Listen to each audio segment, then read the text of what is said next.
Hello student, बाबा Indradev girls educational institute के online classes में आपका स्वागत है। आज हम पढ़ेंगे डीएलएड फोर्थ सेमेस्टर के विषय शैक्षिक प्रबंधन और शैक्षिक प्रशासन।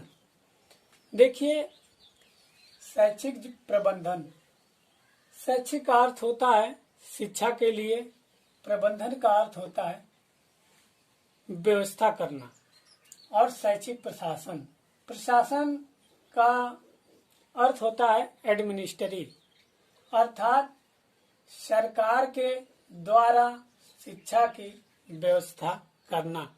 सरकार शिक्षा की व्यवस्था कैसे करती है? जैसे सरकार विभिन्न प्रकार की संस्थाओं, जैसे सरकारी, अर्ध सरकारी संस्थाओं की व्यवस्था करती है या उनको सपोर्ट करती है और उनके द्वारा शिक्षा का प्रचार प्रसार किया जाता है। तो हमारा जो विषय है शैक्षिक प्रबंधन और शैक्षिक प्रशासन, और इसमें हमारा पहला लेसन है संस्थागत नियोजन एवं प्रबंधन। तो आइए स्टार्ट करते हैं। देखिए, संस्थागत नियोजन और प्रबंधन के बारे में जानते हैं। तो देखिए, सर्वप्रथम संस्थागत नियोजन का अर्थ जानते हैं। देखिए, संस्थागत नियोजन 3 शब्दों से मिलकर बना है। जैसे संस्था,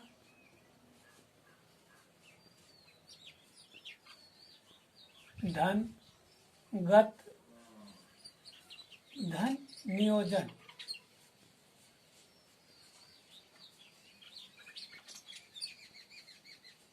तीन शब्दों से मिला है। तो आइए पहले जानते हैं संस्था क्या होती है। देखिए, संस्था एक कार्य करने का समूह होता है। एक कार्य करने का समूह होता है या कार्य करने की इकाई होती है। संस्था एक कार्य करने की इकाई होती है। जैसे संस्था में आपका आता है स्कूल,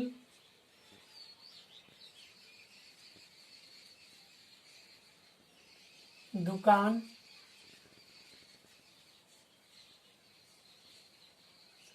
और औद्योगिक संस्थान भी आते हैं संस्था में। स्कूल, दुकान या औद्योगिक संस्थान के द्वारा ही कार्य करने की इकाई होती है। उसमें विभिन्न प्रकार के लोग कार्य करते हैं। गत का अर्थ है उसमें निहित, उसमें निहित।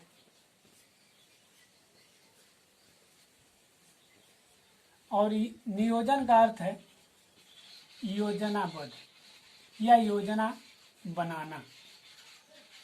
तो संस्थागत नियोजन का अर्थ यही है कि किसी कार्य को करने के लिए उस संस्था से निहित योजना बनाना। जैसे हम देखते हैं कि विभिन्न प्रकार के शिक्षण संस्थानों में विभिन्न प्रकार की योजनाएं बनाई जाती है और विद्यार्थियों को शिक्षा दी जाती है।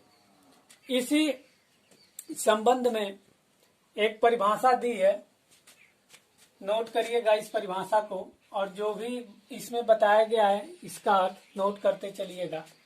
एमएच बुच के अनुसार परिभाषा बताई गई है संस्थागत नियोजन की कि एक शैक्षिक संस्था द्वारा अपनी आवश्यकताओं की पूर्ति के लिए भविष्य में प्राप्त होने वाले साधनों के आधार पर एक विकास की दृष्टिकोण से बनाई गई योजना संस्थागत नियोजन कहलाती है।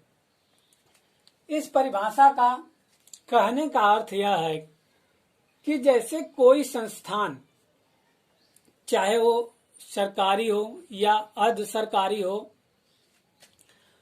अपनी आवश्यकताओं की पूर्ति के लिए और उससे जो प्राप्त संसाधन है और विकास की को ध्यान में रखते हुए जो एक योजना बनाकर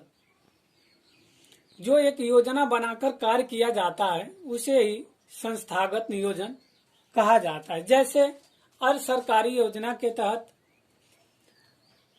अर्ध सरकारी संस्था में एक व्यवस्थापक होता है, एक प्रबंधन समिति होता है। उसका मुख्य कार्य होता है कि अच्छे से अच्छे वातावरण में विद्यार्थियों को शिक्षा दी जाए।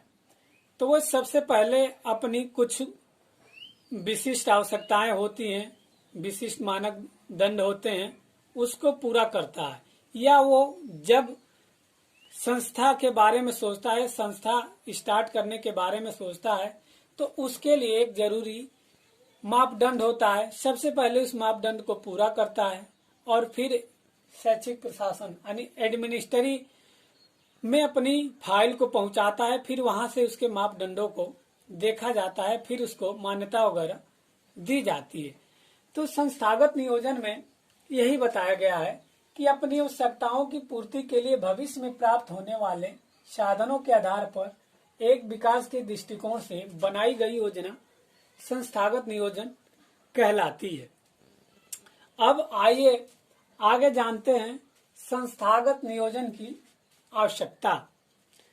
संस्थागत नियोजन की आवश्यकता क्यों पड़ी, क्या जरूरत थी संस्थागत नियोजन की आवश्यकता या स्थापना करने की। देखिए, सर्वप्रथम मनुष्य है, मनुष्य की आवश्यकताएं अनंत हैं और सीमित हैं।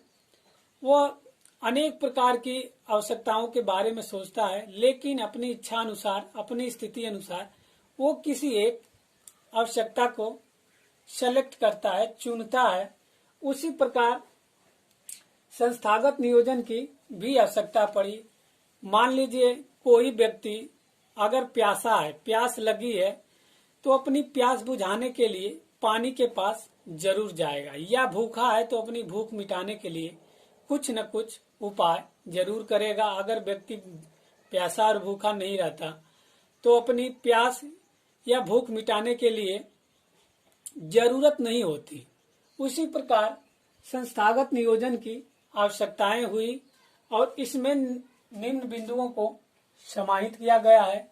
आइए जानते हैं वो निम्न बिंदु कौन है।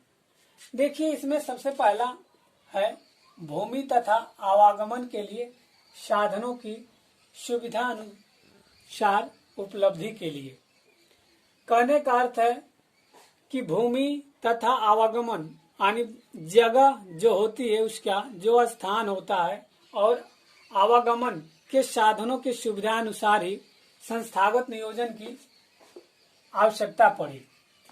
दूसरा है संस्था की बिल्डिंग का सुविधा की स्थिति में होना। दूसरा है जैसे कहीं भी संस्था आप खोले तो वहां रहने के लिए जो बिल्डिंगें होती हैं वो बनाई जाती है। जैसे पहले बताया गया था कि कोई भी संस्था स्टार्ट व्यक्ति करना चाहता है तो उसके लिए एक मानक दंड बनाया जाता है और वो मानक दंड को पूरा करता है। जैसे विभिन्न प्रकार के बिल्डिंगों की व्यवस्था करना, डेस्क, बेंच, पानी पीने की उत्तम व्यवस्था, शौचालय इत्यादि जो मानक दंड है, खेल के मैदान, विभिन्न प्रकार की जो आवश्यकताएं होती हैं उसकी पूर्ति की जाती है। तब कहीं जाके उसको या उस संस्था को सरकार द्वारा परमिशन प्राप्त किया जाता है।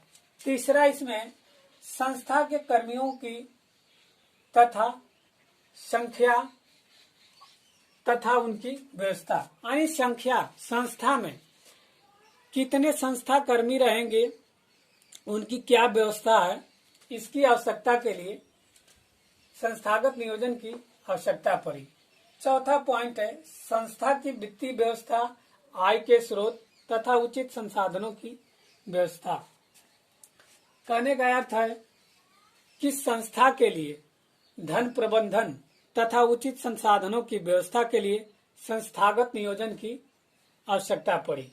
और इसमें पांचवा पॉइंट है कक्षा के अनुसार संस्था में शिक्षण अधिगम की व्यवस्था तथा विभिन्न छात्रों को विषयों के अनुसार अध्यापकों की उपलब्धता। अर्थात इसके कहने का तात्पर्य है कि जब कोई भी संस्था स्टार्ट होती है, विभिन्न प्रकार की कक्षाएं चलती हैं, तो उनमें विभिन्न प्रकार के विषय पढ़ाए जाते हैं। तो छात्रों की विषयों के अनुसार वहां कक्षा अध्यापकों की भी उपलब्धता होनी चाहिए।